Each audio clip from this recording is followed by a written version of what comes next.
Fais ceci si tu as un demi-kilo de pommes de terre à la maison.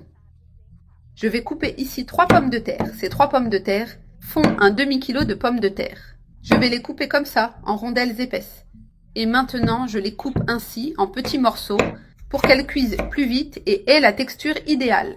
Ici, je prépare une recette délicieuse avec ces pommes de terre et c'est aussi très facile à faire. Le goût est vraiment irrésistible, tu vas adorer. Et tu pourras utiliser la garniture que tu préfères.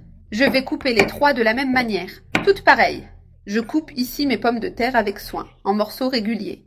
Maintenant, je vais les mettre dans le bol du mixeur. Je place toutes les pommes de terre petit à petit. J'ai mis toutes mes pommes de terre. Maintenant, je vais ajouter une tasse de lait, en le versant doucement dans le bol. Et je vais aussi ajouter une cuillère à café de sel, pour rehausser la saveur du mélange. Je vais bien fermer le mixeur.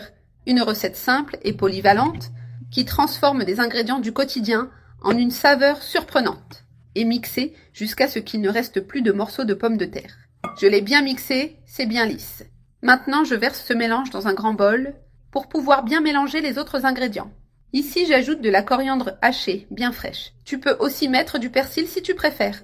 Et je vais mettre une tasse de farine de blé en la mélangeant bien à la préparation jusqu'à ce qu'elle soit complètement dissoute dans la pâte. Ainsi, le mélange devient bien homogène, sans grumeaux. Il ne sera pas trop épais, car c'est une pâte à crêpes délicieuse, légère et très rapide à préparer. Mélange bien la farine avec patience. Elle est maintenant complètement intégrée, sans trace. Maintenant, j'ajoute 2 œufs. Et je mélange bien jusqu'à ce que tout soit uniforme. On peut aussi remplacer la farine par de la fécule de maïs. Tu peux l'utiliser sans problème. Il suffit juste de réduire un peu la quantité, car elle peut rendre la pâte un peu plus sèche. J'ai bien tout mélangé, sans grumeaux ni séparation. J'ai obtenu la consistance idéale, bien crémeuse. Maintenant, je mets un peu de cette pâte dans la poêle, avec une louche pour faciliter. Je ne mets pas trop de quantité, pour que la pâte ne soit pas trop épaisse et cuise uniformément. Je tourne juste la poêle comme ça, pour bien étaler et former un disque fin.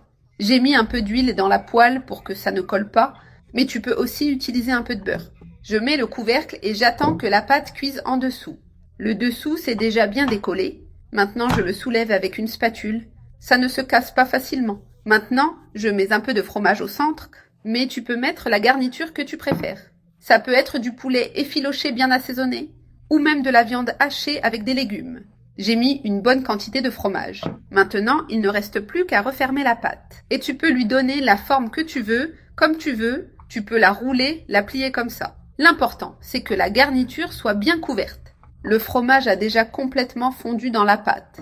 Maintenant, il suffit de retirer de la poêle et de servir bien chaud.